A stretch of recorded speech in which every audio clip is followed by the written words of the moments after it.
आज बनाएंगे दम अरबी। तो अरबियों को उबालना बहुत ही ज़रूरी।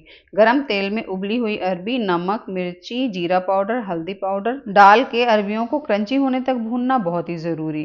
तेल में जीरा, हींग, प्याज डाल के मिक्स करें।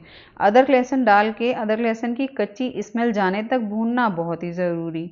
धनिया, हल्दी, काश्मीरी मिर्च, तीखी मिर्च, जीरा पाउडर डाल के मिक्स करें। टमाटर में नमक डालना बिल्कुल ना भूलें। जब टमाटर में नमक डालेंगे तभी तो टमाटर अच्छे से गल पाएगा। दही, हरी मिर्च, मूंगफली का पाउडर डाल के मसाले को अच्छे से भूनें। जब मसाले को अच्छे से भूनेंगे तभी तो दम अरबी खाने में मज़ा आएगा। कसूरी मेथी, गरम मसाला डालना बहुत ही ज़रूरी। ढक के पकाना बिल्कुल ना भूलें।